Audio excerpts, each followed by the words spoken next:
그리고 또 구원받았는데 잘 성장하지 못하는 이유. 이게 뭘까요? 저는 비슷하다고 생각해요. 구원받지 못하는 이유나 우리가 성장하지 못하는 이유. 비슷합니다. 뭐냐면 첫 번째는 물론 이제 사단이 방해하기 때문이에요. 사단이 방해하니까, 그렇죠? 사단이 방해하니까 구원받지 못하고, 사단이 구원받기를 원하지 않잖아요. 구원받은 사람은 사단이 어떻게 할까요? 성장하지 못하게, 하나님 떠나게. 이게 사단의 가장 심플한 목적입니다. 즉 그렇기 때문에 사단이 어떻게 방해하느냐? 우리가 거듭나지 못하고 성장하지 못하는 이유는 관심이 없게 만듭니다. 관심이 없게. 그러니까 구원에 대해서 막 복음을 전한다 하더라도 이 사람이 관심이 없으면 방법이 없어요. 또 구원받았다 하더라도 처음에 그 열정이 있었는데 어느 날 그 관심이 사라지고 다른 것들이 내 관심사가 되는 거죠. 예. 관심사가 뭔지는 각자가 다 다를 거예요. 각자가 자기 좋아하는 걸 줍니다. 그래서 관심이 없게 만듭니다. 또 하나는 관심이 있어요. 관심이 정말 구원받고도 싶고 정말 성장하고 싶은데 그걸 못하는 거예요. 그건 뭐냐? 뭔가 내가 잘못 알고 있는 거예요. 그러니까 하나님에 대해서, 하나님의 말씀에 대해서 우리가 올바로 알고 있다면 사실은 올바로 가겠죠. 유대인들이 하나님에 대한 열심이 있었습니다. 열심이 없던 사람들이 아니거든요.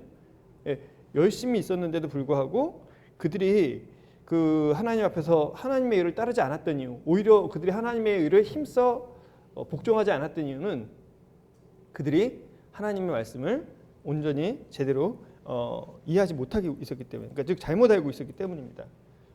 저는 청년에 계속 얘기를 하는데 우리가 하나님의 말씀을 정말 옳게 분별해야 부끄러운 것이 없는 일꾼으로 인정될 수 있고, 그래야 자신을 하나님께 드릴 뿐 아니라 다른 사람들한테도 전달할 수 있습니다. 저희가 이런 아볼랩 시간을 통해서 정말 하나님의 말씀에 대해서 관심을 가지고 또 그 말씀을 정확하게 이해하고 또 그것을 경험하고 또 성장할 뿐 아니라 다른 사람들에게 복음을 전할 수 있는 그런 우리 청년들 그리고 제가 되기를 원합니다. 자, 지난주에 그 일곱 경륜에 대해서 저희가 배웠습니다. 배웠고 그 부분에 대해서 제가 이제 공부를 했는데 이 부분이 사실은 제일 중요한 부분 중에 하나예요. 그래서 이 부분에 대해서 조금 더 이번 주는 좀 추가로 공부를 해보겠습니다. 지난주는 저희가 배울 때 하나님의 경륜에 대해서 배웠습니다. 그러니까 죄와 인간의 책임을 다루시는 하나님의 방법에 따라서 우리가 경륜을 나눌 수 있다. 그래서 뭐 무죄 시대와 양심 시대, 그리고 인간 통치 시대, 그리고 약속 시대, 율법 시대, 그리고 은혜 시대, 천년왕국 시대가 있다라는 것들을 배우고 그 디테일한 내용들을 우리가 좀 서로 나눠봤습니다. 그런데 이 중에서 제일 앞부분은 여러분들이 쉽게 이해하고 금방 다 아시리라고 생각이 됩니다. 근데 좀 어려운 부분이 어디냐면 이 은혜 시대와 이 7년 대환란 시대와 이 천년왕국 시대가 우리한테 조금 어렵습니다. 그래서 이 부분을 오늘 좀 자세히 공부를 하고 또 그룹 교제 시간에는 어떤 걸 할 거냐면 제가 미리 말씀을 드릴게요. 맨 마지막으로 보면 네. 갑자기 멋있죠? 맨 마지막 페이지를 한번 하지 말라는 얘기 같은데요. 맨 마지막 페이지 한번 가주실래요? 맨 마지막 페이지.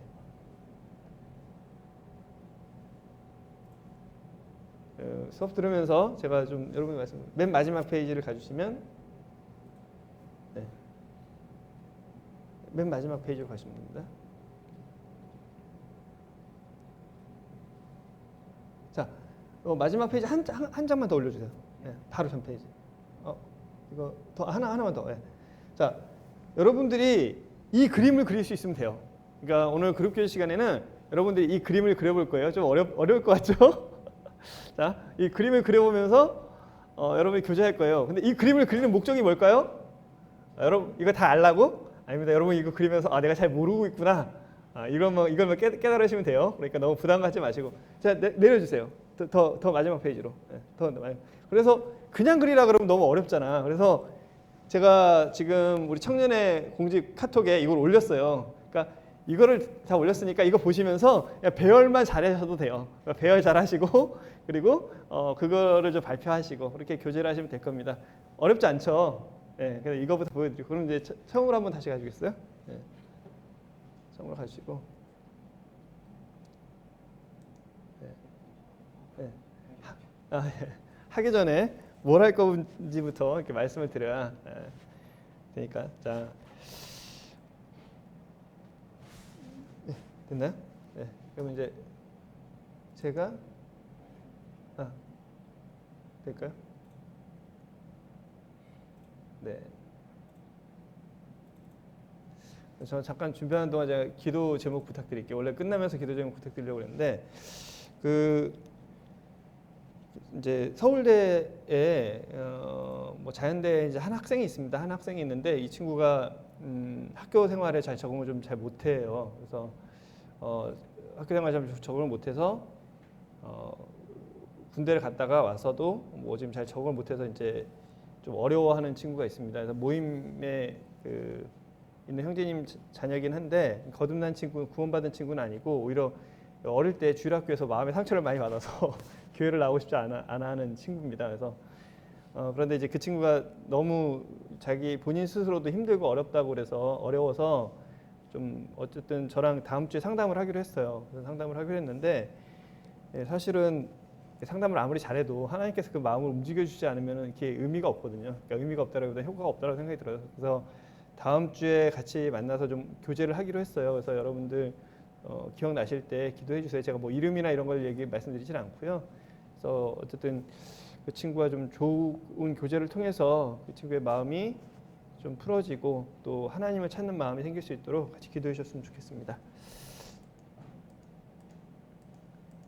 그래서 저희가 아까 지금 말씀드린 것처럼 지난주에 다 배웠는데 이번 주는 좀 더 디테일하게 저희가 공부를 해보도록 하겠습니다. 우리가 어려운 부분은 사실 뭐 율법 시대까지는 여러분들이 크게 어려운 부분이 없어요. 근데 이제 좀 어려운 부분이 뭐냐면 여기 보시면 이제 은혜 시대와 천년왕국 시대 이 사이가 좀 많이 어렵습니다. 그래서 제가 전체적인 내용을 좀 설명해 드리고요. 구체적으로 좀 살펴보도록 하겠습니다. 그러니까 예수님이 어느 시대에 오셨다고요? 우리 지난주에 공부했죠. 예수님은 어느 시대에 왔다? 네, 율법 시대에 오셨습니다. 예수님께서 율법 시대에 온 거를 우리가 초림이라고 그래요. 처음 왔다.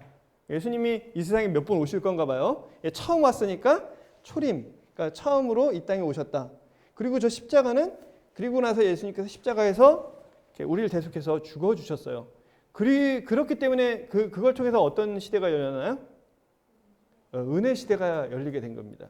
그러니까 율법 시대에서 은혜의 시대가 이거가 되게 중요한 이유는 뭐냐면 하나님께서는 이스라엘에 대한 경륜을 계속 진행을 하셨어요. 그렇죠? 구약의 예언들을 보면 이스라엘이 하나님께 범죄해서 흩어지고 하나님께 심판을 받지만 그러나 그 이후에 뭐 이사야, 에스겔 모든 예언서를 보면 어떻게 된다고요? 하나님이 회복시키실 거라고 하셨어요. 그런데 지금 이스라엘이 회복이 되고 있나요? 아니죠. 이스라엘은 여전히 작은 나라에 불과하거든요. 그러니까 이 은혜 시대가 되면서 이 하나님께서 이스라엘에 대한 경륜을 잠깐 멈추신 거예요. 멈추셨어요. 그래서 시작된 게 뭐냐면 은혜의 시대가 시작된 겁니다. 자, 이 은혜의 시대 옆에 제가 교회 시대라고 그랬는데요. 은혜의 시대와 교회 시대는 약간 시작이 다릅니다. 이해를 좀 하세요. 그래서 예수님께서 어쨌든 십자가에서 죽으시고 이제 부활 승천하셨습니다. 그리고 나서 성령님께서 사도행전 2장에 이제 임하시죠. 그때부터 뭐가 시작됐나요? 교회가 생겼어요. 그렇죠? 예. 그래서 거의 비슷하다고 보지만 은혜의 시대와 교회 시대는 약간의 차이가 있습니다. 이렇게 은혜의 시대가 됐고 교회의 시대가 시작이 됐습니다. 그리고 나서 여러분 우리가 가지고 있는 소망이 주님께서 다시 오신다는 소망이잖아요. 마라나타, 주님 다시 오신다는 이 소망을 가지고 있는데 이 은혜의 시대가 끝나게 되면 주님께서 공중에서 임하셔서 우리를 어떻게 하신다? 다 불러내실 거예요. 그래서 휴거가 있을 겁니다. 휴거가. 뭐 그 전에 죽은 사람은 어떻게 되나요? 나중에 다 말씀드릴게요. 휴거가 있을 거예요. 그리고 이 휴거가 끝나게 되면 이 은혜 시대가 이제 종료가 되는 겁니다. 그리고 은혜 시대가 종료가 되면 그럼 다시 또 어떤 시대가 시작될까요? 이스라엘에 대한 하나님의 역사가 다시 시작이 돼요. 그러니까 잠시 멈춰졌던 하나님의 역사가 다시 시작이 됩니다. 그 시작이 어디서부터 오느냐? 이 7년 대환란이 시작이 됩니다. 7년 대환란. 그래서 이 적그리스도가 나타나고 이 7년 동안 사람들은 그 이스라엘의 각성 운동이 일어나죠. 그래서 이스라엘 사람들이, 이스라엘 민족이 우리가 죽였던 메시아, 그리고 우리가 거부했던 메시아가 진짜 그리스도였구나라는 걸 깨닫고 14만 4천 명들을 위주로 해서 복음을 전하고 다녀요. 그리고 이 열방의 수많은 사람들이 그 복음을 받아들인 사람들은 그들을 잘 대해 줄 거고, 또 그들은 그때는 어떻게 되냐면 뭐 몸에 666표 여러분 들어보셨겠죠? 그러니까 이 표를 받지 않거나, 그러니까 그 표를 받으면 죽는 거예요. 멸망당하는 거예요. 그리고 우상에게 절하면 멸망당하는 겁니다. 근데 우상에게 절하지 않고 그 표를 받지 않으면 어떻게 해요? 살아서 끝까지 살아남은 사람은 천년왕국에 들어갑니다. 근데 그 시대에 죽은 사람은 어떻게 되죠? 부활해서 천년왕국에 들어가요. 그리고 교회는 그런 과정을 안 거치잖아요. 그냥 천년왕국에 들어갑니다. 자, 이렇게 해서 천년왕국이 시작이 됩니다. 이 천년왕국은 말씀드린 것처럼 이스라엘에 대한 하나님의 약속의 성취가 일어나요. 그러니까 이 천년왕국에 들어간 사람들은 어떤 사람들이죠? 유대인도 들어가고요. 유대인들의 복음을 듣고 끝까지 그 복음대로 살아간 사람들이 다 들어갑니다. 이 천년왕국이 들어가기 전에 어떤 일이 일어나냐면 그 하나님을 대적하는 이런 열방에 대한 심판이 일어납니다. 그때 아마겟돈 전쟁 여러분 많이 들어보셨죠? 아마겟돈 전쟁이 일어나고요. 아마겟돈 전쟁이 이제 끝나면서 이 열방에 대한 하나님의 심판이 진행이 됩니다. 그래서 이때는 천년왕국에 들어갈 사람, 들어가지 못할 사람, 이렇게 해서 심판이 진행이 되죠. 그리고 이 심판이 끝나면 천년왕국이 시작이 됩니다. 사막에 샘이 넘쳐 흐르리라, 뭐 독사굴에 아이가 손 놓고 장난쳐도 물지 않는 뭐 이런 그 시대가 됩니다. 이 천년왕국이 끝나게 되면 어떤 일이 벌어지느냐? 천년왕국 끝에는, 그러니까 지금 요한계시록 20장, 21장 요 내용들입니다. 천년왕국 끝에는 어떤 일이 일어나냐면 사단이 무적응에서 풀려나요. 그러니까 아까 말씀드린 것처럼 이 아마겟돈 전쟁과 열방의 심판 때 이 사탄이 무적행으로 들어가거든요. 천년 동안 갇혀 있다가 천년이 딱 끝나면 이 사탄이 다시 풀려나요. 풀려나서 어떻게 하냐면 이 천년왕국에 있던 사람들을 미혹해요. 이 사람들이 갑자기 사탄의 말이 너무 좋아 보여서 하나님을 대적합니다. 그래서 하나님을 대적하고 하나님의 성도들을 대적해서 이 성전이 있는 예루살렘을 포위하다가 하나님의 불이 내려와서 그들을 다 멸망하고 마지막에 크고 흰 보좌에 심판을 하게 됩니다. 이때는 이제 지구가 없어져요. 그리고 새하늘과 새 땅이 있고, 그 다음에 이 심판을 통해서 뭐 사단뿐이 아니라 음부 뭐 이런 것들도 전부 다 불못에 들어가게 돼요. 그게 둘째 사망이라고 성경은 얘기를 하고 있습니다. 그래서 그렇게 이 역사가 진행이 되고 하나님의 경륜이 마무리를 하게 됩니다. 오늘은 이 부분에 대해서, 그러니까 즉 교회 시대와 7년 대환란 시대와 천년왕국 시대와 그리고 새하늘과 새 땅까지를 좀 더 자세하게 살펴보겠습니다. 이 내용을 좀 더 살펴보는 이유는 뭐냐면 두 가지 목적이 있습니다. 오늘 이 부분을 공부하는 데는 두 가지 목적이 있어요. 첫 번째 목적은 뭐냐면 여러분들 저희가 첫 시작할 때로 마태복음 24장을 보여드렸었어요. 마태복음 24장이나 25장의 내용들을 4개 적용시키면 어떻게 됐다고요? 굉장히 어려워요. 끝까지 견뎌야 되고 그 다음에 행위가 있어야 되거든요. 그런데 그걸 우리한테 적용시키면 시켜야 되는 것들은 아니거든요. 그래서 이 7년 대환란이나 천년왕국 시대에 대한 말씀을 잘 이해함으로 인해서 4개 적용시켜야 될 말씀, 적용하지 않아야 될 것들을 이해를 하는 데 있습니다. 그러니까 우리가 올바른 믿음을 가지는데 굉장히 중요한 부분이에요. 첫 번째 목적은 이 말씀을 올바로 적용시키기 위해서. 두 번째는 이 부분을 우리가 공부하는 이유는 뭐냐면 아까 처음에 말씀드린 것처럼 구약에 많은 예언서들이 있습니다. 그렇죠? 구약에 많은 예언서들이 있어요. 그 예언서에 나온 내용들을 우리가 읽다 보면 이거는 그냥 비유적인 말씀인가 이렇게 생각하기 쉬워요. 그렇지 않습니다. 하나님의 말씀이 이사야서, 그다음에 예레미야서, 에스겔서 이 말씀들이 그대로 성취가 될 거예요. 그러니까 하나님께서는 이스라엘 민족에게 약속하신 그 약속을 그대로 성취하실 겁니다. 우리는 그 성취하시는 하나님의, 이스라엘에게 그대로 성취하시는 하나님의 약속을, 이루어지는 약속을 보면서 우리는 하나님을 더 신뢰할 수 있게 됩니다. 하나님께서는 이스라엘 민족만 회복시키시는 그 약속, 그러니까 이스라엘 민족을 회복시키시겠다는 그 약속만 이루실 뿐 아니라 우리에게 하신 약속도 이루실 하나님이시기 때문에 그렇습니다. 그래서 이것이 오늘 우리가 공부하는 목적입니다. 자, 이제 그러면 은혜 시대부터 좀 더 살펴보도록 하겠습니다. 은혜 시대는 우리가 그때 본 것처럼 예수님의 십자가부터 휴거가 될 때까지의, 그러니까 천년왕국 되기 전까지의 기간을 이야기를 합니다. 이때 하나님께 나아가는 기준은 뭐냐면 믿음이죠. 믿음입니다. 그리고 결과는 공중재림과 7년 대환란이 있을 겁니다. 은혜는 우리가 그리스도의 대속이죠. 예수님께서 누가복음 4장에 그 처음 설교를 전하시면서 이렇게 말씀하셨어요. 이게 이제 이사야서 61장의 말씀을 인용한 겁니다. 선지자 이사야의 글에 드리건을 책을 펴서 이렇게 기록된 대로 찾으시니 곧 주의 성령이 내게 임하셨으니 이는 가난한 자에게 복음을 전하게 하시려고 내게 기름을 부으시고 나를 보내사 포로된 자에게 자유를, 눈먼 자에게 다시 보게 함을 전파하여 눌린 자를 자유롭게 하고 주의 은혜의 해를 전파하려 하심이라 하였더라. 뭐라고요? 주의 은혜의 해를 전파. 그래서 지금 우리는 이 시대를 은혜의 시대라고 이야기를 하고 있습니다. 주님께서 이렇게 은혜의 시대에 대해서 직접 얘기를 하셨어요. 마태복음에 보면 이제 교회 시대라고 하죠. 왜 교회 시대라고 하느냐? 마태복음 16장 18절에 또 내가 내게 이르노니 너는 베드로라. 내가 이 반석 위에 내 교회를 세우겠다라는 약속을 하셨습니다. 그리고 이게 언제 성취가 됐죠? 사도행전 2장에 나오는 그 성령이 임하시고 그러면서 교회가 생기게 됐죠. 이때 성취가 됩니다. 우리는 이 시대에 무엇을 통해서 하나님께 나아가나요? 에베소 2장 8절 너희가 그 은혜를 인하여 믿음으로 말미암아 구원을 얻었나니, 그렇죠? 이것이 뭐라고요? 행위에서 난 것이 아니고 하나님의 선물이라고 이야기를 하고 계십니다. 즉 은혜에 의해서. 그래서 우리가 은혜의 시대입니다. 그런데 이게 언제 끝날까요? 15장에 보면 보라 내가 너에게 비밀을 말합니다. 제가 오늘 여러분께 비밀을 말해드리는 거예요. 자, 어떤 비밀이냐? 우리가 다 잠잘 것이 아니라 마지막 나팔에 뭐라고요? 순식간에 호련히 다 변화되리니.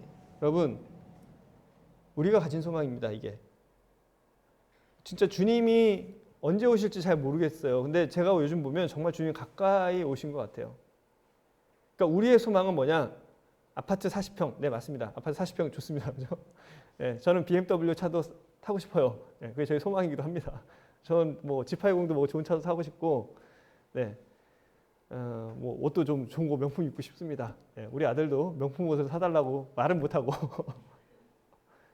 하지만 그런 것들이 제 눈앞에 보인다 할지라도 저의 진짜 소망은 뭐냐면 정말 주님 만나는 겁니다. 호련히 변화됐을 때 나도 변화돼서 주님 만나야지.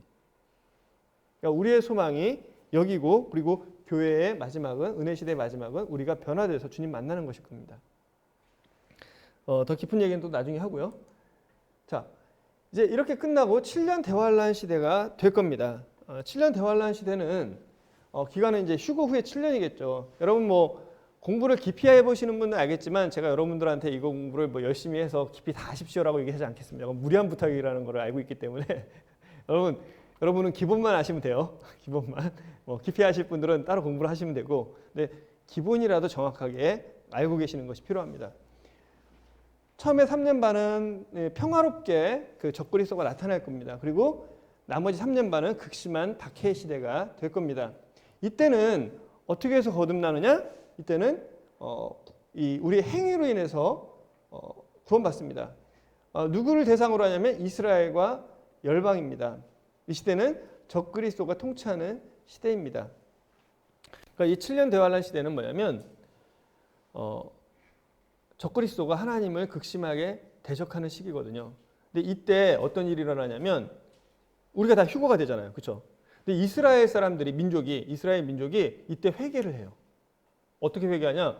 우리가 십자가에 못 박혀 죽였던 예수님이 진짜 메시아였구나. 성경이, 그러니까 이 사람들이 성경을 깨닫게 되는 거예요. 그러면 우리가 어떻게 해야 되지? 이 메시아를 전해야 되고, 그리고 끝까지 이 적그리스도에게 절하지 않고 끝까지 우리의 믿음을 지켜야겠구나. 그리고 이 이스라엘 사람들이 자기들만 그렇게 하느냐? 아닙니다. 전 세계를 다니면서 복음을 전해요. 뭐 14만 4천의 계시록 7장에 나오거든요. 복음을 전합니다. 근데 그 복음을 듣고 받아들이는 사람도 똑같이 살겠죠.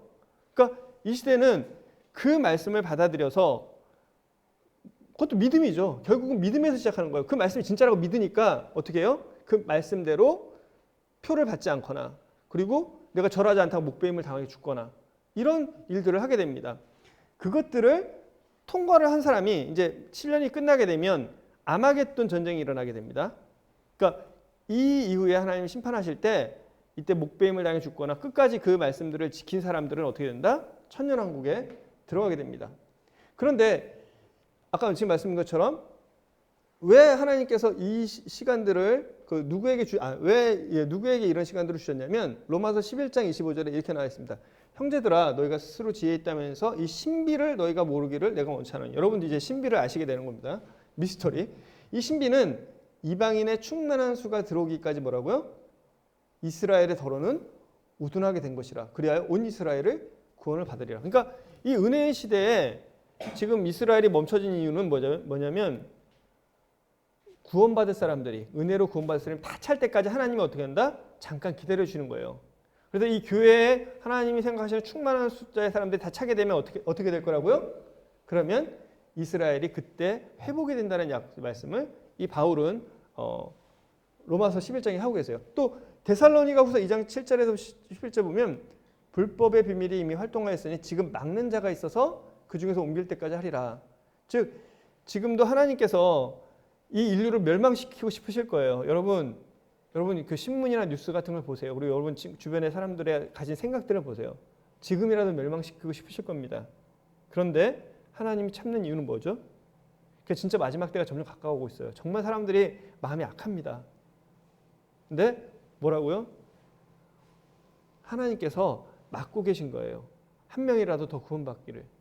그러면 이 자리에 혹시 내가 구원받지 못했다거나 아니면 내가 구원이 흔들린다거나 이런 사람들이 있으면 정말 이 부분에 대해서 하나님의 은혜를 구하시기를 바라는 마음이 있습니다. 자, 이제 이 7년 대환란 시대는 아까 말씀한 것처럼 계시록 7장에 그 이스라엘 지파 자손의 각 지파 중에서 인침을 받은 자들이 13만 4천 명이라는 사람들이 이제 복음을 전하기 시작합니다. 회복을 하고. 그리고 14장 9절에 보면 또 다른 천사고 셋째가 그 뒤를 따라 큰 음성으로 말하되 누구든지 제 아들들한테 얘기를 하는 경우가 있어요. 그러니까 구원받지 못하는 우리 둘째 셋째는 아직 거듭나지 못했습니다. 아들한테 구원받지 못하면 그리고 너희가 지금 7년 대환란을 만약에 들어간다. 아빠 엄마가 휴거가 되고 들어간다. 그럼 너희들은 절대로 적그리스도한테 경배하지 말고 이만의 손에 표를 받지 마라. 만약에 그러면 천국에 들어갈 수 있다. 근데 그렇지 않으면 하나님의 진노의 잔을 받을 거다. 그러니까 너희들은 그때는 지금 깨닫지 못하고 구원받지 못한다 하더라도 그때 두 번째 기회가 있으니까 낭망하지 말아라 라고 얘기하셨는데 근데 너무 힘들다. 아빠가 생각할 땐 지금도 구원받지 못하는데 그때 구원받기는 더 힘들 거다. 그래서 지금 찾았으면 좋겠다 라고 아빠 이렇게 얘기를 하고 있습니다. 저는 똑같아요. 여러분들한테도 같은 말씀을 드리고 싶습니다. 그 진노의 잔이 섞인 것이 없이 부은 포도주라 하면서 짐승과 그의 우상에 경배하고 그의 이름 표를 받는 자는 누구든지 밤낮 쉼을 얻지 못하리라 하더라. 성도들의 인내가 여기 있으니. 자, 이거요. 성도들의 인내가 여기 있으니 그들은 하나님의 계명과 예수에 대한 믿음을 지키는 자니라. 계명과 믿음을 지켜야 돼요. 그렇죠? 지금보다 말할 수 없이 어려운 겁니다. 자, 이 7년 대환란은 그냥 우리가 막연히 만들어낸 게 아니고 계시록에 한번 나오는 요한이 말하는 그런 내용이 아니에요. 뭐라고요? 예언이 돼 있던 겁니다. 다니엘서 12장 1절에 보면 그때 내 민족을 호위하는 대군 미가엘이 일어날 것이요. 또 뭐라고요? 환난이 있으니 이는 개국 이래로 그때까지 없던 환난일 것이며 그때 내 백성 중 무릇 책에 기록된 모든 자가 구원을 얻을 거라. 이렇게 이야기를 하고 있습니다. 그러니까 세상이 열린 이래로 그때까지 없던 환난의 시대다. 그 스바냐서에는 그날은 뭐라고요? 분노의 날이다. 하나님께서 분노하시는 날. 환난과 고통의 날이요, 황무와 폐괴의 날이요, 캄캄하고 어두운 날이라고 뭐 이런 말씀을 하고 있습니다. 자, 이제 마태복음 24장 25장을 같이 한번 보도록 하겠습니다. 마태복음 24장 25장을 한번 펴주세요.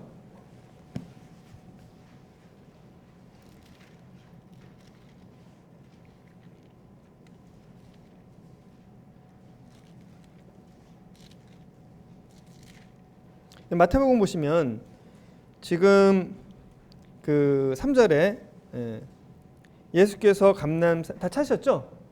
하였으면 읽겠습니다. 3절에 예수께서 감람산 위에 앉으셨을 때에 제자들이 조용히 와서 이르되 우리에게 이르소서 어느 때에 이런 일이 있겠습니까? 또 주의 임하심과 세상 끝에는 무슨 징조가 있겠습니까? 예수께서 대답하여 이르시되 너희가 사람의 미혹을 받지 않도록 주의하라. 그러면서 많은 사람들이 내 이름으로 와서 나는 그리스도라 하여 많은 사람을 미혹하리라. 네. 그러니까 거짓 선지자들, 거짓 종교들, 그리고 각종 이단들, 자기를 하나님이라고 말하는 사람들이 많아질 거다. 지금 그런 일들이 일어나고 있죠. 난리와 난리 소문을 듣겠으나 너희는 삼가 두려워하지 말라. 그죠? 난리와 난리의 소문이 계속 일어나고 있죠. 이런 일이 있어야 되 아직 끝은 아니라 민족이 민족을, 나라가 나라를 대적하며 일어나겠고 모든 곳곳에 기근과 지진이 있으리니. 자, 길게 얘기하지 않겠습니다. 사실 이런 일들이 말할 수 없이 많이 일어나고 있습니다. 지금은 웬만한 지진이 일어나서 사람들이 눈도 끔찍하지 않습니다. 웬만한 태풍이라도 끔찍도 하지 않아요. 사실은 정말 요 근래 몇십 년에 일어난 일들이 이 역사가 생긴 이래로 일어난 재난보다 훨씬 큰 재난들이 많이 일어나는데도 사람들이 그 재난을 통해서 하나님을 찾나요? 하나님께 나가나요? 아니에요. 점점 더 마음이 패역해지고 있습니다. 자, 이 모든 것이 뭐라고요? 재난의 시작이다.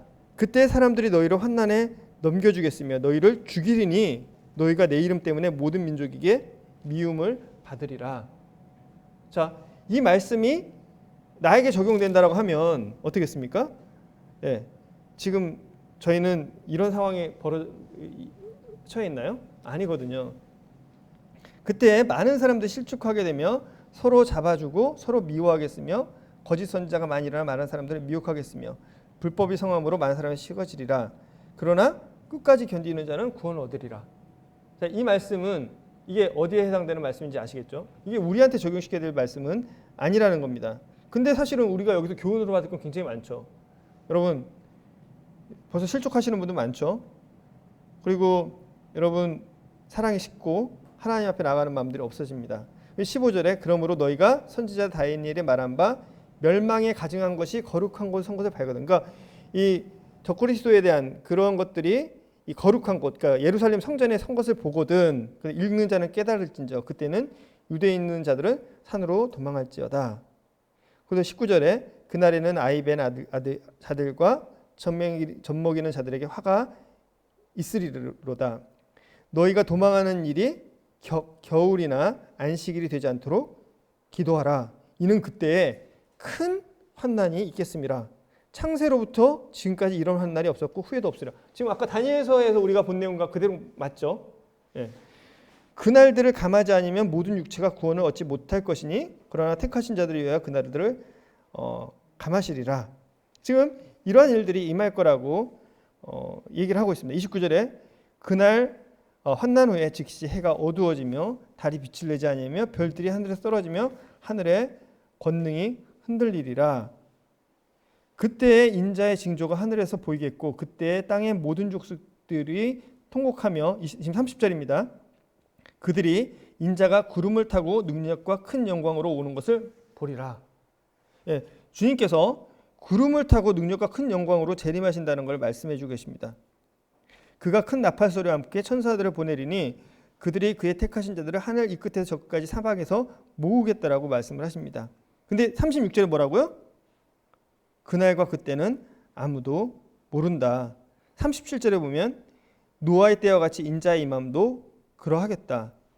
홍수전에 노아가 방주에 들어간 날까지 사람들이 뭐라고요? 먹고 마시고 장가들고 시집가고 있으면서 홍수가 나기까지 그들이 먹고 마시고 장가들고 시집가고 있었어요. 이 사람들이 잘못한 게 뭐죠? 이 사람들이 뭐 크게 잘못한 게 있나요? 네, 이 사람들이 했던 건 뭐냐면 먹고 마시고 장가들고 시집갔습니다. 여러분 하나님한테 관심이 없었던 거예요. 하나님 앞에서 회개하지 않았던 겁니다. 자, 이렇게 이야기를 하고 있고요. 25장을 이제 좀 보겠습니다. 25장 보면 13절부터 제가 보도록 하겠습니다. 그런즉 깨어 있으라. 너희는 그날과 그때를 알지 못한다라고 이야기를 하고 있습니다. 그리고 또 31절부터 좀 보도록 하겠습니다. 31절, 25절, 31절. 인자가 자기 영광으로 모든 천사와 함께 올 때에, 자 여러분 이제는 여러분 이 31절을 읽을 때 이 31절이 어느 때인지 아셔야 되는 거예요. 아시겠죠? 인자가 자기 영광으로 모든 천사 는 거죠? 네, 이따 그려면서 확인해 보세요. 올 때 자기 영광의 보좌에 앉으리니 모든 민족을 그 앞에 모으고 각각 구분하기를 목자가 양과 염소를 구분하는 것 같이 하여 양은 그 오른편에 염소는 왼편에 두리라. 이게 언제인지 아셔야 됩니다. 이제는 그때에 임금이 그 오른편에 있는 자들에게 이르되 내 아버지께 복받을 자들이여 나와 창세로부터 너희를 위하여 예비된 나라를 상속받으라. 이 나라가 어느 나라죠? 이 나라가 천년왕국이에요. 왜? 창세 전부터? 아니 여기는 창세로부터라고 표현되고 있죠. 30절에 내가 줄일 때에 너희가 먹을 것을 주었고 목마를 때에 마시게 하였고 나그네에 대했을 때 영접하였고 헐벗을 때에 옷을 입혔고 병들었을 때에 돌보았고 옥에 갇혔을 때에 와서 보았느니라. 이에 의인들이 대답하여 이르되 주님 언제 우리가 그렇게 했습니까? 어느 때에 제가 나그네 된 걸 영접했고 헐벗은 걸 입혔습니까? 라고 이야기를 합니다. 근데 40절에 임금이 대답하여 이르되 내가 진실로 너희에게 이르노니 너희가 여기 내 형제 중에 지극히 작은 자 하나에게 한 것이 곧 내게 한 것이니라 하고. 여러분 만약에 지금 이 말대로 천국 가려면은 옆 사람들한테 계속 물 주고 밥 주고 하셔야 돼요. 왜냐하면 40절 그 41절에 보면 또 왼편에 있는 자들에게 이르시되 저주를 받은 자들아 나를 떠나 마귀와 그 사자들을 위해서 예비된 영영한 불에 들어가라. 그러면서 뭐라고 하시냐면 내가 줄일 때에 너희가 내게 먹을 걸 주지 않았고 마시게 하지 않았고 나그네에서 영접하지 않았고 헐벗을 때에 옷 입히지 아니했고 병들었을 때에 옥에 갇혔을 때에 돌보지 아니했다. 그들도 대답합니다. 주님 우리가 언제 그렇게 안 했습니까? 그러면서 예수님이 그러죠. 45절에 내가 진실로 너희에게 이르노니 이 작은 자 하나에게 하지 아니한 것이 내게 안 한 거다. 너희는 그들은 영벌에 너희들은 영생에 들어가. 여러분 천국 가는 방법은 뭡니까? 네, 옆에 있는 형제 그 이웃들한테 물 먹이고 여러분 항상 물통 가득 채워놨다가 지나가는 사람에서 계속 물 주세요. 자 이거를 이렇게 적용하는 거예요. 이 시기와 때를 여러분들이 분명하게 알고 이해를 하고 대신에 이거는 우리한테 적용이 되겠죠. 우리가 성도나 아니면 이웃들을 보살피고 감싸줘야 될 필요가 있다는 것을 적용을 하겠지만 이게 내 구원의 근거라든지 내 믿음의 근거가 되지는 않는다는 얘기입니다. 자 그래서 지금 이런 말씀을 읽을 때 우리가 분별하고 적용해야 될 필요가 있다는 얘기입니다. 자 이제 대환란 시대는 7년 대환란은 어떻게 끝나냐면 이제 끝을 보겠습니다. 계시록 20장 1절부터 보면 무저갱의 그러니까 천사가 무저갱의 열쇠와 큰 쇠사슬을 그 손에 가지고 하늘로부터 내려와서 용을 잡으니 곧 옓뱀이요 마귀요 사단이라. 그러니까 용, 옓뱀, 마귀는 같은 거예요. 사단. 1,000년 동안 결박하고 어디에 던진다고요? 무저갱에 던져서 가둬요. 그리고 그다음에 1,000년 동안 미혹하지 못하게 하고 그다음에 그 후에는 반드시 잠깐 놓이겠다라고 미리 얘기를 해주셨습니다. 또 내가 보좌들을 보니 거기에 앉은 자들의 심판하는 권세를 받았어요. 보좌들의 어떤 사람이냐? 예수의 증거와 하나님의 말씀을 인해서 어떻게 해요? 묵배임을 받은 자들의 영혼들과 또 짐승과 그의 우상에게 경배하지도 아니하고 이마와 손에 그의 표를 받지도 아니한 자들이 살아서 그리스도와 더불어 천년 동안 악노를 하리니. 그러니까 두 종류의 사람이 있습니다. 봤더니 한 종류는 어떤 사람이요? 목에 지금 이게 요한이 본 거잖아요. 딱 봤는데 두 종류의 사람이 있었던 거예요. 하나는 목에 칼자국이 있는 사람, 하나는 목에 칼자국이 없는 사람. 칼자국이 있는 사람은 어떤 사람이죠? 7년 대환란 때 이 말씀을 지키다가 목배임을 당해서 죽은 사람들이에요. 그러니까 목에 칼자국이 있겠죠. 그리고 또 한 무리는 어떤 사람이요? 그 표를 받지 않고 어쨌든 살았어요. 살아남았어요. 그래서 그냥 천년왕국에 들어온 사람이 있어요. 누가 더 편할까요? 알 수 없습니다. 살아남는 게 더 고통스러울 수도 있잖아요. 그렇죠? 근데 저는 처음에 이 말씀을 보면서 좀 의문이 들었던 게 아니 왜 목배임을 당한 이 상처 부활했잖아요. 여러분 부활했는데 목배임을 당한 상처를 남기고 싶으세요? 남기고 싶지 않으세요? 우리 좋은 모습으로 부활하고 싶잖아요. 근데 왜 이 모습을 남겼을까? 저는 되게 의문이 됐어요. 근데 뭐 정확한 건 아니죠. 근데 저는 참 감사했던 게 뭐냐면 주님께서 부활하셨잖아요. 근데 주님은 어떤 몸으로 부활하셨죠? 진짜 완전한 몸으로 부활하실 수 있잖아요. 근데 예수님은 그 부활하신 몸에 도마에게 말씀하시잖아요. 이렇게 손을 넣어봐라. 내 손에 손을 넣어보고 여기에 손을 넣어봐라. 이게 뭐냐면 그냥 그 상처를 가지고 계신 거예요. 왜 주님께서 그 상처를 가지신 그 몸을 그대로 부활하셨을까? 여러분 생각해 보신 적 있으신지 모르겠지만 저는 그게 아마 주님과 영원히 우리가 함께 거할 때 그걸 볼 때마다 무슨 생각을 하겠어요. 야, 이게 진짜 주님 나를 사랑하신 상처구나. 그러니까 주님의 몸에 정말 주님께서 나를 사랑한 그 사랑이 나타나 있는 거죠. 우리가 반지를 볼 때 뭐 결혼한 반지를 끼면서 이 사람과 내가 약속을 했지라는 것을 알지만, 그러나 예수님께서는 이 몸에다가 그런 사랑의 증거를 직접 남기셨고 부활하실 때도 그거를 부끄러워하지 않고 그냥 남기신 것 같아요. 아마 이 사람들도 없애달라 그러면 주님 충분히 없앨 수 있겠죠. 뭐 그게 제가 뭐 흉한 모습이라고 생각하지는 않습니다. 근데 제가 그냥 제 마음에 참 감사하는 건 어쩌면 이 사람들한테는 이게 보기 싫은 흉터가 아니라 정말 내가 주님 사랑하는 그런 모습 있잖아요. 그런 게 아닐까. 어쨌든 이런 두 종류의 사람들이 들어가서 같이 그리스도와 더불어 1000년 동안 왕노를 삽니다. 둘째 사망이 그들을 다스리는 권세가 없고 도리어 그들이 하나님과 그리스도의 대상이 되어 1000년 동안 뭐라고요? 그리스도와 더불어 왕노를 하겠다라는 것이 이제 천년왕국입니다. 아까 어떤 분이 질문을 줬어요. 둘째 사망. 근데 첫째 사망, 그러니까 첫째 부활, 둘째 부활 뭐 이렇게 있는데 그거는 나중에 하도록 하겠습니다. 일단 넘어갈게요. 그거는 다시 설명을 드리고요. 시간이 좀 할 게 좀 많이 있으니까. 자, 이제 천년왕국에 대해서 말씀을 드릴게요. 천년왕국은 우리가 본 것처럼 예수님이 재림하시고 1000년 동안, 그리고 어떤 사람이 들어가느냐? 대환란을 통과한 7년 대환란을 통과한 사람들이 들어갑니다. 그리고 물론 이제 행위죠. 그러니까 믿음이 있으니까 행위가 있는 겁니다. 여러분 잘 이해하셔야 돼요. 제가 한 가지 더 말씀드리면 구약 시대에 어떻게 해서 그 율법 시대에는 어떻게 구원받았죠? 내가 죄를 지으면 소나 양을 가지고 와서 대속제물로 드려서 죄사함을 받았잖아요. 그런데 여러분 그거를 가지고 가면서 속으로는 내가 죄지었다고 전혀 생각하지 않아요. 근데 왜 해? 그냥 시키니까 한 거예요. 내가 뭐 몰래 돈 훔쳤는데 갑자기 엄마가 보더니 야, 너 죄지었네? 너 가서 제사 드리고 와 하고 양이랑 이걸 다 준 거예요. 재물 준 거. 이 사람 간 거예요. 가서 제사를 드렸어요. 그럼 이 사람의 죄가 용서가 될까요, 안 될까요? 여러분 되겠습니까, 안 되겠습니까? 하나님께서 원하지 않잖아요. 하나님께서 원하는 건 상한 심령이라고 했잖아요. 믿음이 이 율법에서 구원받는 거 저는 믿음이라고 생각을 하거든요. 왜냐하면 생각을 해보세요. 내가 그 재물을 직접 가져갈 때는 주님 정말 잘못했습니다. 사람들 다 볼 거 아니에요, 그렇죠? 예. 그리고 그 앞에서 드려질 때 그 동물이 죽어질 때 나 때문에 죽는구나라는 생각을 할까요, 안 할까요? 그 피가 흘려질 때 이건 나 때문에 죽는 거 할까요, 안 할까요? 근데 그거 보고 오면서 또 죄죠 이런 생각 하겠습니까? 아니죠. 그러니까 구약에서도 기본적으로 그 율법의 제사를 드렸다는 이유는 건 뭐냐면 마음이 가고 그 행동을 했다는 얘기입니다. 믿음이 있고 그 믿음에 따라 행동을 했다는 얘기예요.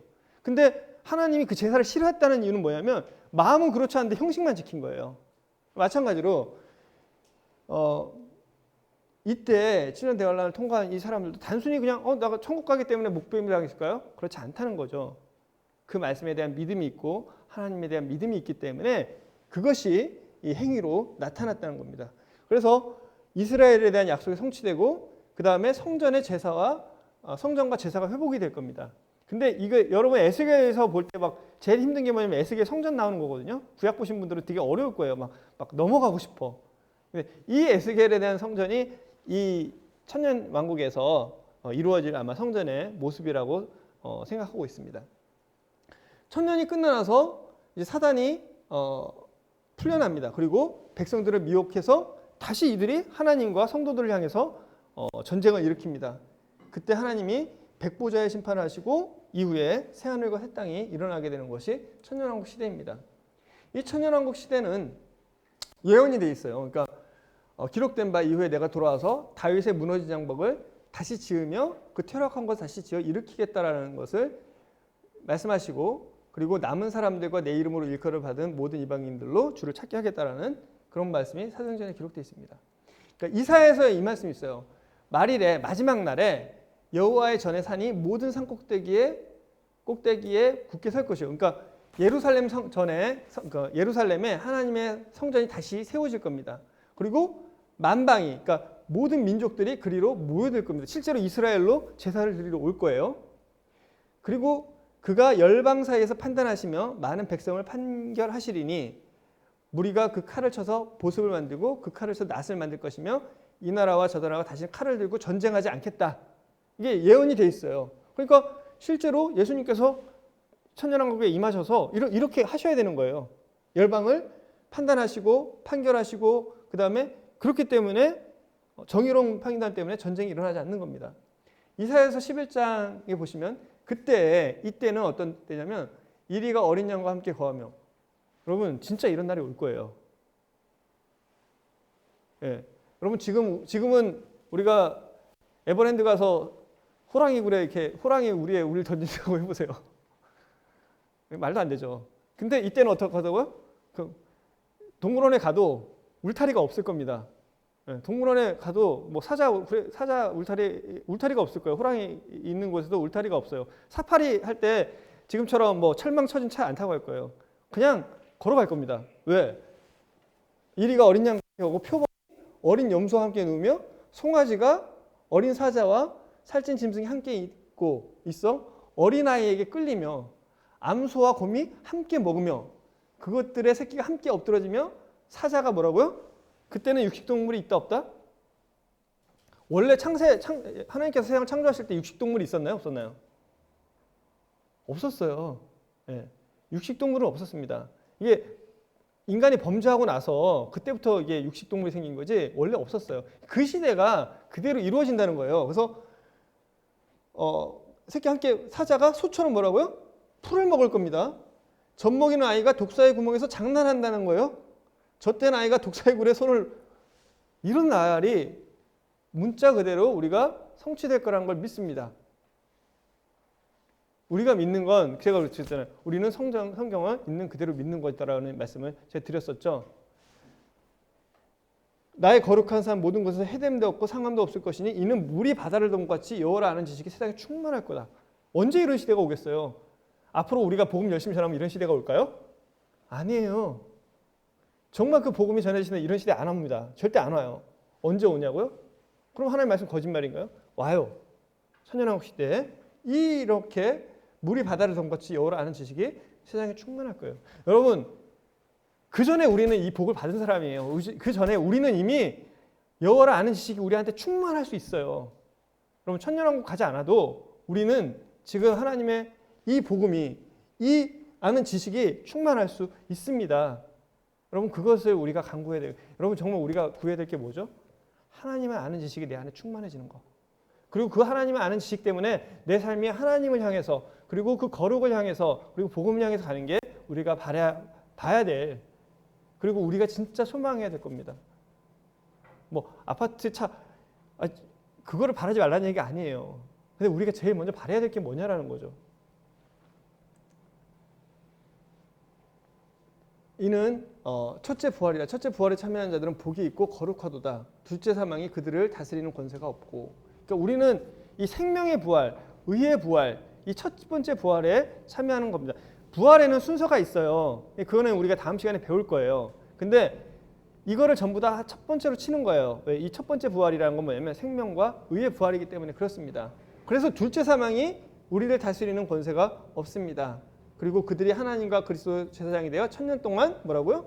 그리스도와 더불어 왕노로 살. 이렇게 많은 말씀들이 성경에 기록되어 있습니다. 제가 다 찾은 것도 아니고.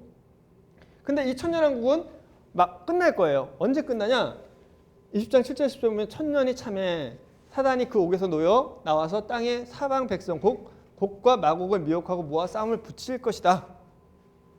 그 수가 바다의 모래와 같으리라. 저희가 지면에 넓혀져 성도들의 진과 사랑하시는 성이 어디라고요? 예루살렘을 두루매 하늘에서 불이 내려와 저희를 소멸하고 또 저희를 미혹하는 마귀가 불과 유황과 선지니 거기는 그 짐승과 거짓 선자들이 있어 세세토록 밤낮 괴로움을 받으리라. 여기서 우리는 중요한 거 한 가지를 발견할 수 있습니다.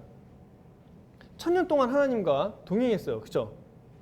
하나님의 그리스도의 통치를 직접 봤어요. 내가 모르는 거 있으면 그리스도한테 같이 가서 물어볼 수도 있었어요. 그런데 1000년이 지나고 나서 그러니까 사단의 유혹이 없으니까 이 사람이 죄를 짓겠어요? 안 짓겠어요? 안 짓겠죠. 근데 1000년이 딱 끝나고 나서 사단이 딱 풀려났어요. 근데 어떻게 했다고요? 여기에 대다수의 사람들이 사단한테 넘어간 거예요. 사단한테 넘어가서 이 사람들이 어떻게 했다고요? 하나님을 대적하고 성도들의 진과 사랑하시는 성을 둘러서 점령하려고 했어요. 생각을 해보세요. 지금도 엄청나게 우리 과학이 발전해 있잖아요. 근데 이 1000년 동안 얼마나 과학이 발전하겠어요? 이때는 생각을 해보세요. 완전 안전한 시대잖아요. 그리고 이 시대의 과학을 1000년 동안 발전한다 그러면 지금 우리가 몇십 년 동안 발전한 과학도 이런데 얼마나 크게 과학이 발전하겠습니까? 그 기술은 감히 우리가 상상할 수도 없을 거예요. 그런데 그 기술이 마치 그 니므롯 그 나라가 바벨 탑을 세운 것처럼 그렇게 바벨 탑을 세워서 어떻게 한다고요? 하나님을 다시 대적합니다. 노아의 홍수를 통과한 자들의 후손이 그렇죠? 다시 하나님을 대적하잖아요. 이 천년왕국이 끝난 사람들이 그런 과학을 가지고 하나님을 대적하는 거죠. 진짜 그 사람들은 제가 생각할 때는 그런 생각할 것 같아요. 지금도 사람들은 하나님 이길 수 있다고 생각하죠. 여러분 그 어벤져스 보시잖아요. 어벤져스나 뭐 이런 영화를 보시면 특징이 뭔지 아세요? 거기에 막 코드들이 많이 숨겨져 있어요. 교회에서 외계인이 뭐 교회로 내려오잖아요. 그 어벤져스가 무찌르죠. 인간들은 다른 신의 이런 것들을 다 무찌를 수 있다. 뭐 가디언스 오브 갤럭시 이런 것도 보세요. 거기에 여러분 이 영화들을 보실 때 좀 이렇게 이런 나중에 한번 같이 공부할 필요가 있습니다. 하나님을 하나의 우리가 극복할 수 있고 싸워서 이길 수 있는 대상으로 그리고 실제로 이기는 걸로 생각을 하고 이렇게 만들었어요. 이 시대의 이 사람들은 실제로 그렇게 생각할 수도 있을 거라는 저는 생각을 합니다. 자, 그런데 한 가지 더 말씀드릴게요. 왜 이 사람들이 그런 생각을 할 수 있느냐? 이 중에 이 대적하는 사람 중에 7년 대환란을 통과한 사람들이 있을까요? 없을 거예요. 왜냐하면 제가 아까 우리 스텝 회의할 때도 얘기했는데 7년 대환란을 통과한 사람 중에서 제일 날이 어린 사람이 몇 살일까요? 1살일 거예요. 그렇죠? 1살인 사람도 있지 않을까요? 이론상으로 따지면 1살도 있을 거예요. 그러니까 1살인데 내가 천년왕국에 들어갔어요. 그러면 이 사람이 천년왕국 끝에는 몇 살일까요? 1000살이죠. 이 사람은 살아있을까요? 살아있지 않을까요? 우리 구약 창세기 보면 제일 오래 사는 사람이 무드셀라죠. 무드셀라 몇 살까지 살았나요? 1000살까지 못 살았거든요. 제가 생각할 때는 아마 못 살. 그러니까 천년왕국에 들어와서 태어난 사람들 그리고 이 7년 대환란이 그러니까 이 구원이 얼마나 이 천년왕국에 들어왔던 게 얼마나 소중하고 이것을 위해서 얼마나 큰 희생을 치러야 되는지 모르는 사람들이겠죠. 마치 우리가 구원받기 위해서 얼마나 주님께서 큰 희생을 치르고 이 값이 얼마나 소중한지를 모르는 것처럼 그런 사람들이 이 천년왕국이 태어난 사람들 이 사람들이 그 끝에 사단이 나와서 미혹했을 때 그 그리스도의 사랑과 그 대속과 그 그리스도의 그걸 잘 모르고 사단에게 넘어가서 대적을 하게 됩니다. 그래서 결과는 어떻게 되느냐? 이제 불이 내려서 그들을 다 태워요. 그리고 나서 크고 흰 보좌와 그 위에 앉으신 자를 보니 땅과 하늘이 그 앞에서 피할 간데 없더라. 자, 지구가 남아있을까요? 없을까요? 지구는 이제 남아있지 않습니다. 지구는 남아있잖아요. 또 내가 보니 죽은 자들이 물은 데서 하고 그 보좌 앞에 섰는데 책들이 펴있고 또 다른 책이 펴있다고 그랬죠? 곧 생명책이라 죽은 자들이 자기 행위를 따라 기록된 대로 심판을 받으리니. 자, 이제 그 크고 흰 보좌 마지막 심판 앞에서는 어떻다고요? 책과 책들이 펴져 있는 거예요. 그리고 책에 기록된 사람들은 구원을 받겠죠. 근데 책들에게 기록된 사람들은 어떻게 한다고요? 바다가 그 가운데서 죽은 자들을 내어주고 사망과 음부도 그 가운데서 죽은 자를 내어주며 각 사람이 자기의 행위대로 심판을 받고 사망과 음부도 그러니까 지금은 사람들이 죽으면 음부로 가겠죠. 근데 그 사망과 음부도 어디에 던진다고요? 불못에 던진다. 이게 둘째 사망입니다. 이때 다 부활할 거 아니에요. 이 둘째 사망에 던지기 전에 어떻게 된다고요? 다 물은 데서 하고 다 구조 앞에 쓰잖아요. 다 부활해요.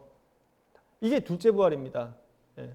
왜냐하면 우리는 생명의 부활, 이 사람들은 멸망의 부활이에요. 그렇죠? 그리고 심판을 받고 둘째 사망국 불못이라 누구든지 생명책에 기록되지 못하면 불못에 던진다라고 얘기를 하고 있습니다. 이게 우리가 믿는 바고 여러분들이 잘 분별을 해야 될 부분들입니다. 그래서 오늘 이 내용들을 같이 공부를 했고 분반 시간에 그림도 그려보시고 그리고 한번 또 궁금한 것들이 있으면 조장한테 물어보시고 또 조장한테 안 되면 뭐 같이 올리셔서 이렇게 나눠주시면 돼요. 그래서 여기까지 말씀을 마치겠습니다. 기도하고 마치겠습니다. 하나님, 우리가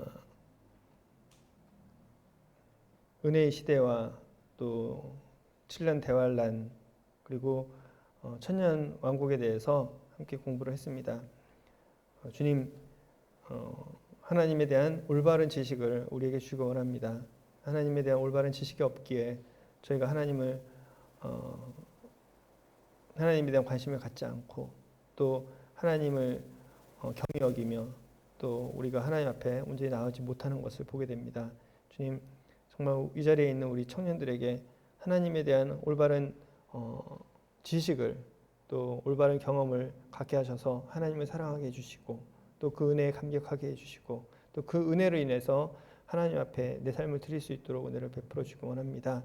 참 이 은혜의 시대에 저희를 불러주신 것이 얼마나 소중하고 귀한 것인가를 다시 한번 생각하게 해주시고 또 이 시대에 정말 이 주님 오실 때 얼마 안 남은 이 시대에 이 청년들이 또 우리가 정말 하나님의 일꾼으로서 또 하나님의 사랑하는 자로서 복음을 증거하고 또 주님을 높이는 자로 삼으시기 원합니다.